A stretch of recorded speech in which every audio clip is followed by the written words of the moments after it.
So here in the countryside of Carinthia, which is a province in Austria up on the mountains, we have already received our first snow of the year in November right now. And when you drive down to the bottom of the hill, there is like a little town there, and there they have already started staging their Christmas stages and also selling all their cute Christmas ornaments. For me, my general gift every year around Christmas has always been gifting cookies to all of my neighbors and my husband's family. And this tradition I have done for many years, for as long as I've been living in Austria. And now I moved into the countryside and I continued. This is going to be my third Christmas here up on the mountain. And so far, my neighbors have always been grateful when I gifted them the cookies. I just make assorted cookies and I buy a paper tray plate thing and I just write the variety of cookies that I have in the package and a little bit of a nice Christmas note. And that is what I have been gifting. But this year I decided to step out of my comfort zone and make something very extraordinary. I tried to make soap. I've always wanted to learn how to make soap, and for some reason, this year I got the opportunity to attend a workshop where I learned how to make a soap like a professional, and I am so excited to share that with you. This is it. It's very soapy and foamy, and it's gentle on your skin. It has only natural ingredients, which means I know exactly what I'm putting on my skin, and that is what I have been all about this year. So this is how it looks like. Because it's a Christmas theme, I used a silicone foam that has snowflake motif, and also I made some normal ones with no motif. So to begin, here I am. I'm all prepped up in my kitchen. You don't need a lab for this, even though soap making looks like it's something very intimidating. It is not at all. So I did this in my kitchen. Just make sure everything is well cleaned when you are done. You need to wear an apron. You need some gloves. You need some glasses to protect your eyes. You need a nose mask. Here you see me with some recipes because the workshop that we attended, the teacher was kind enough and we went through 4 recipes, and today I'm sharing the one that was my favorite with you, which was the shea butter handmade soap. We are going to start by measuring our liquid. What is just, I just took some tap water, and it is just a room temperature tap water, and we are going to measure 417 milliliters of this, which is also 417 grams. And if you're making soap for babies, it is a little bit different. If you want to learn about that, let me know and I will share with you in the future. The next thing we are going to measure is going to be our caustic soda, which is the main ingredient in soap making. Without that, there cannot be soap. That is what makes the soap soapy. Okay, I think the name is called saponification, the process of that chemical reaction that triggers the mixing, of fat and caustic soda. So anyway, when you go to any pharmacy, you'll be able to buy caustic soda, and it comes in a bucket like this. This is my mask. I'm putting it on for this process because it has some kind of an odor that is kind of strong. You don't want to be breathing that. It looks like flakes of salt, and I'm going to pour that, and we are going to need 172 grams of the caustic soda, which is also called lye, and it is also called sodium hydroxide. That is the chemical name for it. So this component is in every soap. I don't know if I mentioned that already. And we are going to carefully measure that. Whatever that will fall, any piece that will fall on your kitchen counter, please make sure that you pick it up. My kitchen counter isn't sensitive, so I am doing this like this. But if you have a very fancy or very sensitive wooden surface, please line it with some kind of a paper or some cloth before you do this. When you finish, close it tightly. While you do this process, make sure there is no kid next to you or around you to pick this and eat it or whatever. It is very toxic. It's not even supposed to come to direct contact with your skin because it will burn the skin. So yes, it's not something that you will do with little children around. You have to, this process has to be done without the kids, and then when you're doing the pouring, towards the end phase, then you can have your kids join. Now we are going to mix the sodium hydroxide with the water and gradually stir. What we are looking for here is to make sure that the flakes are all melted into the water, and as you do this, you will notice that the water gets boiling hot. It gets really, really hot. It starts steaming. So make sure wherever you're doing it, you have some kind of a window and you open it for some fresh air to come inside, because the smell is very strong. So I'm going to keep stirring until I have it all in, and then I will take it outside and let it cool down and come to room temperature.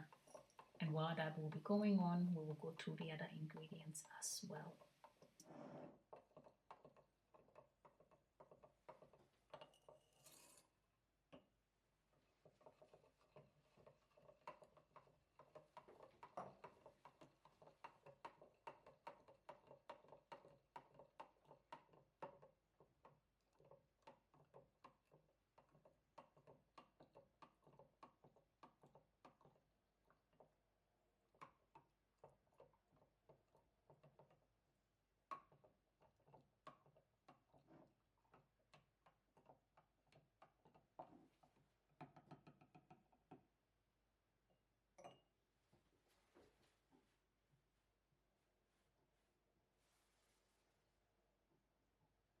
So as you go to put this outside to cool down, make sure that there is no dog or kid that will go and knock it over and lick it or whatever.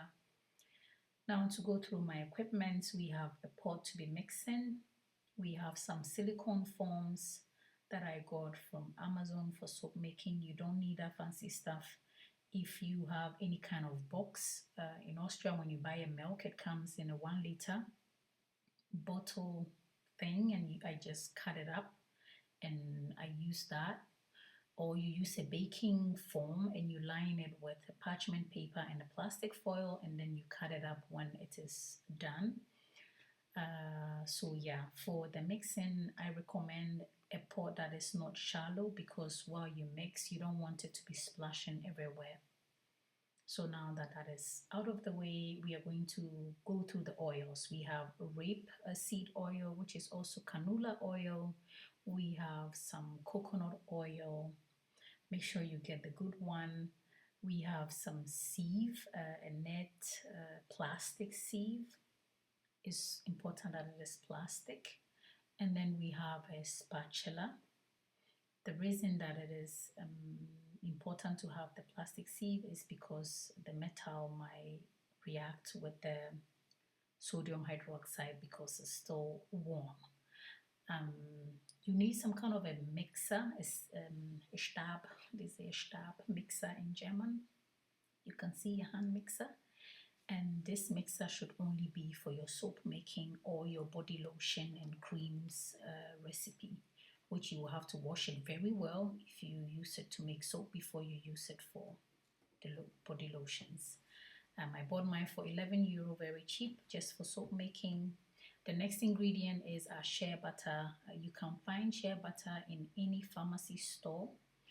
In Ghana, we have the very yellow one, and then we have the light, the pale looking one. And I asked the woman, I was in Ghana in September for my mother's burial, and I got it when I was coming back. And I asked the lady, why is the yellow one so yellow? And she told me that because the yellow one, they normally add the roots of the shea tree also with it. So that is where the color comes from. We are going to start our measurement. The coconut is the first that we're going to measure. It doesn't really matter. You can also take the shea butter first. But for soap making, there is like this general rule. you use 50 to 60% of hard fat, which is the hard oils like coconut oil, shea butter oil, what's the name of the other oil? They have animal oils if you so prefer, pig fat or cow fat. They also have cocoa butter, which is also like shea butter. So that has to be 50 to 60% the amount. And then you have your liquid oils or your liquid fats, which are your olive oil, your rapeseed oil, which is also canola oil, your sunflower oil.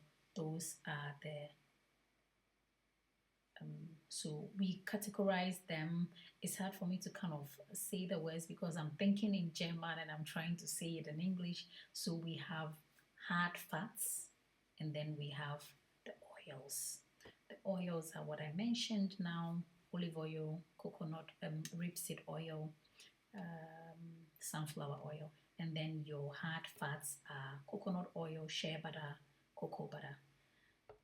Now that that is cleared, we come to the stove and we are going to gradually melt this. We are not frying anything here. We are melting our hard fats, and you can see I had mine on just the dial 2, and that is good enough. If you have a little piece of particles in, just turn the heat off and keep stirring to finish melting. What we are looking for here is at the end of the melting, you should be able to touch the pot, whatever pot that you use, and still be able to touch it without burning yourself. So it feels nice and warm to the touch. That is what we are looking for. Not fried to lose all the good nourishing nutrients that we have in the oil. Now I'm about to mix all the oils with the caustic soda, and I have my surface prepped. I'm going to measure my liquid oils. Okay, it's my oils. I'm calling the other one fats and these oils. So normally for this recipe you need 400 milliliters of olive oil. This summer I planted some lavender and I was able to harvest quite a few, so I made a lavender oil. And instead of using the olive oil that this recipe has, I replaced the olive oil with my lavender oil. But please just use your olive oil, because the first shea butter soap that I made, I didn't have the lavender oil. I just used the olive oil and it turned out completely fine. Because even using the lavender oil, I was hoping to preserve a lot of the good lavender smell that I had in the oil, but trust me, the caustic soda is very intensive. It ate up a lot of the smell. You can still smell it a little bit, but not as intensive as it was before I added it. But the good thing is I still have that calming effect that lavender has whenever I use the soap to take a shower or use it to wash my hands. So I'm using the strainer here to drain this oil, but that is not the main reason why you need a strainer. You also need a strainer for when you are straining your caustic soda mixed with the water. So I just pressed down here my lavender to get all the oils. You are using normal olive oil with no lavender on it, so you don't need to do this process. You just pour it and you measure 400 milliliters. I am going to leave all the ingredients and the grams listed at the bottom of the video, so you can refer to that if you miss anything. Now I'm going to measure, like I said, exactly 400 milliliter of this lavender oil. It's basically olive oil that I prepped with the lavender. If you want to know exactly how I did this, let me know in the comment section, and I will definitely make show how I did it. So now I'm going to pour in, you pour in your olive oil to the hard fats that we have melted, which was the coconut and the shea butter. The next oil we are going to add here is our rapeseed oil, which is also called canola oil. And the canola oil, we are going to use 200 grams. So to go over it again, we have 400 grams of coconut oil. We have 200 grams of shea butter. Those are the two hard fats. We have 400 grams of olive oil. We have 200 grams of canola oil. So you can see that the coconut oil is the same amount as the olive oil, and the shea butter oil is the same amount as the canola oil. Okay, and then for the caustic soda, we only used 172 grams. For the water, we only used 417 milliliters or grams. Now we have mixed all the oils together, and I am going to take my caustic soda now. It has also come to the temperature where you can touch it, just like my oils. And roughly at the workshop, the teacher told us it has to have like 30 degrees when you touch it, but you can already tell when you touch it feels warm, like the room temperature. Okay, a comfortable temperature.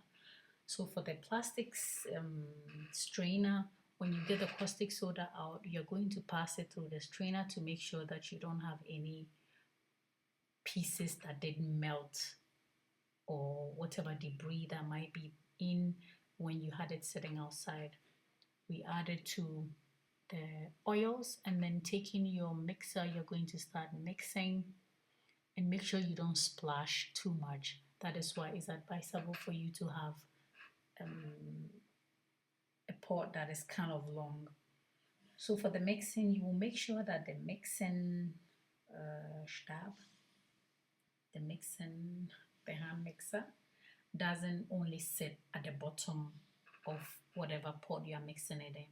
You're going to be moving it around, you lifting it up from the bottom, bringing it up, going down, and then up. That is how you keep doing it to mix. And what you're looking for is like a pudding consistency.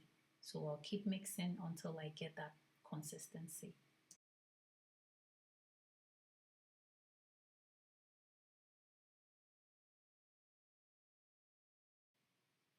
So you can see that it is thickening up, and that is the consistency you're looking for. You don't want it to get too thick, because as you keep mixing, it will keep thickening, and if it is too thick, it is hard to pour into your forms, and it is hard to have the top to be nice and smooth.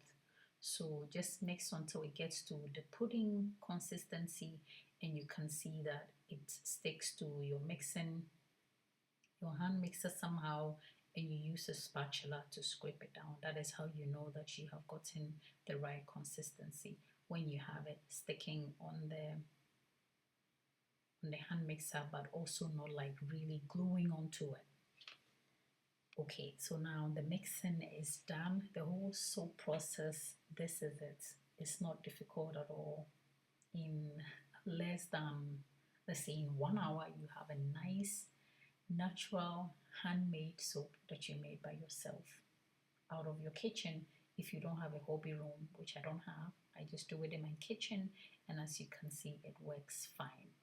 So now we are going to prep our forms, and please, I must say, if you are not using silicone forms, whatever form that you use, a metal baking form, a paper, a cardboard, a shoe, a small shoe box, please line it properly, because if you don't line it properly, taking it out will be a nightmare. I am putting my silicone foams in a box, a paper box, because it's easy for me to transfer it from here, from the kitchen, to where I'm going to keep it. So now I'm going to start pouring. And if you use, like I showed before, the milk bottle, the paper milk bottle that we have here in Austria, if you use that, please line it with a plastic foil, because I made a mistake in this video. I didn't line it because I didn't have any plastic foil at home, and it was a nightmare taking it out. I ended up using a knife, and you don't want that. So please make sure whatever foam you use, if it's not silicone, line it well so that all this work doesn't end up being for nothing. So I'm just going to keep pouring into my foam, and yeah.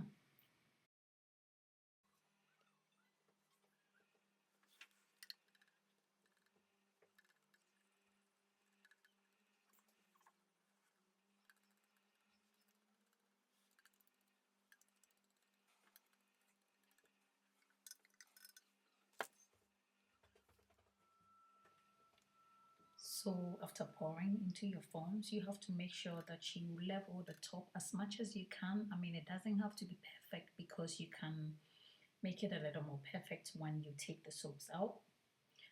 But just try as best as you can to make sure that some sides are more puffier than others. If it's a little too much, just take some out of it and make it level the best way that you can. And that is what I just wanted to mention. And again, you saw me with the paper box thing, and my mistake was because I didn't have the plastic, I didn't line it. But please, I'm stressing on it. If you just excuse me, if you just watch this video and you say, okay, I'm going to go to the pharmacy and get myself a caustic soda and get myself a shea butter, I already have a canola oil at home or a sunflower oil at home, and I want to make this, you don't need to order the foams. Then you get whatever box and you line it properly, and you can make a perfect and beautiful soap to be ready to gift for Christmas. So as I mentioned, I had a lot of lavender. My son was showing it here. He loves showing himself if he can. I just sprinkled a little bit on my soap. You can also, when you are mixing, you can put some of, like a handful of lavender in the soap, and then, but do not cut it up with the mixer. You can just use your spatula to stir it in, or you can use coffee that has already been brewed and use it, and it will turn this shea butter soap into like a paling. I mean, you can go wild with this. You can play with it if you want, but this is me just showing you the basic and how I did it. So I topped just the blue silicone soaps. I just topped them with a little bit of lavender to give it just a little touch on top, and I dabbed it in. Now we have filled all our foams, and the messy part is done. We are almost finished. We are going to package this now. So we are going to wrap it. At this point, it is still a little warm, and we want to keep that warmth. So we are going to wrap it with a towel or with a kitchen cloth, and wrap it well. And you're going to set this somewhere that nobody can go and touch it or play with it for 24 hours. And after 24 hours, we will then go and get it and continue the soap making process. I'm so excited.